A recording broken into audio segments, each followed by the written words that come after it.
တရုတ်နိုင်ငံအနောက်မြောက်ပိုင်းရှင်ကျန်းဝေကောကိုပိုင်အုပ်ချုပ်ခွင့်ရဒေသရှီဟောင်ပိုးလမ်းမကြီးတလျှောက်ရှိဗုဒ္ဓဘာသာလှိုင်ကူအစအအုံနှစ်ခုကိုပြီးခဲ့တဲ့စနေနေ့ကပထမဦးဆုံးအကြိမ်အများပြည်သူထံသို့ဖွင့်လှစ်ပေးခဲ့ရာရှင်မင်းအားလျက်ကာလပွဲတော်အတွင်းလာရောက်လဲပတ်သူများကိုဆွဲဆောင်နိုင်ခဲ့ကြောင်းသိရပါတယ်။အန်အောပွဲနေရန်စရေးပကြီးအများအပြားနဲ့တခြားစုစားမှုများရှိတဲ့ရှင်ကျန်းဒေသတာပန်မြို့ရှိ UNESCO ကမ္ဘာ့အမွေနဲ့နေရာအစိပ်အပိုင်းတစ်ခုဖြစ်တဲ့ရာလိတ်လိုင်ကူများမှာပြန်လည်ပြုပြင်ရေးလုပ်ငန်းများနဲ့ Digital များမြင့်တင်ခြင်းလုပ်ငန်းများကိုတနေ့ကြာလှုပ်ဆောင်ခဲ့ပြီးနောက်ခရီးသွားဧည့်သည်များကိုကြိုဆိုလက်ခံခဲ့တာဖြစ်ပါတယ်။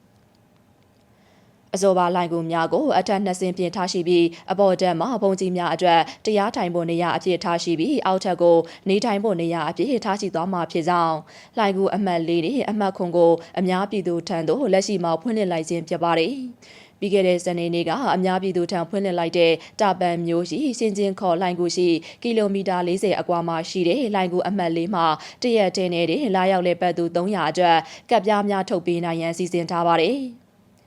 တာပန်မြေဝမ်းရှိရှင်ကျင်းခေါ်နဲ့ရာလိတ်နေရာများအပါအဝင်လိုင်ကူပေါင်း400ကျော်စုပေါင်းလွှမ်းရှုံထားကလူတီများတဲ့လိုင်ကူပေါင်း14ခုတည်ရှိပါတယ်။တာပန်ဟာရှီဟောင်ပိုးလမ်းမကြီးအပေါ်မှာအရေးကြီးတဲ့နေရာဖြစ်တာကြောင့်၎င်းလိုင်ကူများဟာဗဟိုအာရှနဲ့တရုတ်နိုင်ငံတို့ကိုဆက်သွယ်ထားတဲ့ဗုဒ္ဓဗဟိုချက်တစ်ခုအဖြစ်၎င်းရဲ့အခမ်းကဏ္ဍကိုထင်ဟပ်စေတဲ့ဗုဒ္ဓဘာသာဓလေ့ထုံးတမ်းများရဲ့ထူးခြားတဲ့ပေါင်းစပ်မှုကိုဖော်ပြနေကြောင်းလည်းသိရှိရပါတယ်ရှင်။